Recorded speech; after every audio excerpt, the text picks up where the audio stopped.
नमस्कार, मैं हूं आपके साथ राखी लांबा और आप देख रहे हैं न्यूज एक्सप्रेस। महाराष्ट्र चुनावों में हेराफेरी हुई है। ये फैसला जनता का नहीं बल्कि सरकारी मशीनरी का फैसला है, जिसे जनता भी स्वीकार नहीं करती है। इन चुनावों की निष्पक्ष जांच होनी चाहिए, ईवीएम पर हमें भरोसा नहीं। ये वो तमाम बातें हैं जो विपक्ष महाराष्ट्र चुनाव के बाद से लगातार कहता हुआ आ रहा है। विपक्ष लगातार जांच की मांग पर अड़ा हुआ है और सबूतों के साथ डटा हुआ है। हरियाणा चुनाव में भी विपक्ष ने धांधली का आरोप लगाया था। हरियाणा की तरह ही महाराष्ट्र को लेकर भी विपक्ष ने चुनाव आयोग से इसकी शिकायत की है। विपक्ष की तरफ से जो आंकड़े चुनाव आयोग के सामने रखे गए, उससे चुनाव आयोग पूरे तरीके से चौतरफा घिरा हुआ नजर आ रहा है और अब मजबूत विपक्ष के सामने लीपापोती करने की कोशिश में जुटा हुआ है। सियासी सयानों का दावा है कि विपक्ष की चिट्ठी के बाद चुनाव आयोग बैकफुट पर आ गया है। आखिर ऐसा क्या हुआ जो चुनाव आयोग के सुर बदल गए हैं? क्यों बैकफुट पर आया है आयोग? क्यों दिया है विपक्ष के प्रतिनिधि मंडल को मिलने का समय? इसी पर करेंगे विस्तार से चर्चा।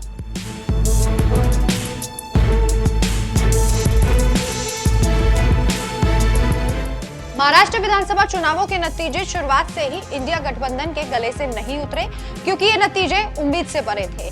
विपक्ष पहले से ही ईवीएम पर सवाल उठा रहा था। इंडिया गठबंधन का दावा था कि ईवीएम में धांधली हुई है और इसी वजह से ये चौंकाने वाले नतीजे सामने आए हैं। सियासी सयाने भी इस बात को मान रहे हैं कि इस बार सर्वों में एमवीए की सरकार बन रही थी और बीजेपी खुद इन नतीजों से चौंकी हुई नजर आ रही थी। जो नतीजे सामने आए उसने सभी को हैरान कर दिया था, जो उसके बाद विपक्ष लगातार सबूत इकट्ठा कर रहा था। विपक्ष के हाथ कुछ ऐसे सबूत लगे हैं कि विपक्ष और मजबूती से इस मुद्दे को अब भुना रहा है, क्योंकि वोटों की गिनती से लेकर मतदाता सूची तक के जो आंकड़े चुनाव आयोग की तरफ से दिए गए, उसे लेकर विपक्ष चुनाव आयोग से लेकर बीजेपी तक पर सवाल उठा रहा है। और अब चुनाव आयोग ने अपने घुटने टेक दिए हैं और विपक्ष के प्रतिनिधि मंडल को मिलने का समय दे दिया है। जी हाँ, चुनाव आयोग ने कांग्रेस पार्टी के प्रतिनिधि मंडल को 3 दिसंबर को शाम 5 बजे मिलने अपने मुख्यालय बुलाया है। निर्वाचन आयोग ने कांग्रेस पार्टी को ये जवाब उनकी ओर से 29 नवंबर को चुनाव में गड़बड़ियों को लेकर सौंपे गए ज्ञापन पर दिया, जिसमें वोटों की संख्या और मतदान प्रतिशत को लेकर सवाल खड़े किए गए हैं। कांग्रेस प्रतिनिधि मंडल के चुनाव आयोग पहुंचने से पहले पार्टी नेता नाना पटोले ने कहा, चुनाव आयोग को जवाब देना चाहिए। पिछले 2 सालों में विधायकों की अयोग्यता के बारे में सुप्रीम कोर्ट फैसला नहीं कर सकता, लेकिन जब कुछ लोग ईवीएम की निष्पक्षता के बारे में कोर्ट गए तो 2 घंटे के अंदर फैसला सुना दिया। ये एक विडंबना है। राज्य में शाम 5 बजे तक मतदान प्रतिशत 58.22% था, लेकिन रात 11 बजे तक ये 7.83% बढ़ गया। चुनाव आयोग को इस विसंगति को स्पष्ट करना चाहिए। ये लोगों के वोटों की चोरी है। इसके लिए हम कानून का सहारा लेंगे और सड़क पर उतरकर लोगों को जागरूक करेंगे।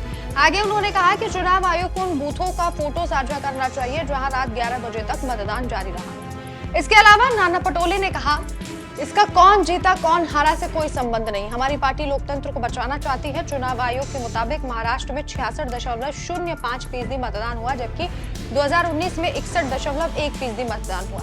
वहीं चुनाव आयोग का कहना है कि कोई गड़बड़ी नहीं हुई है। 3 दिसंबर को मुलाकात होगी और सारी बातें स्पष्ट कर दी जाएगी। लेकिन आपको बता दें कि विपक्ष लगातार इसी मांग पर अड़ा हुआ है कि जांच निष्पक्ष हो।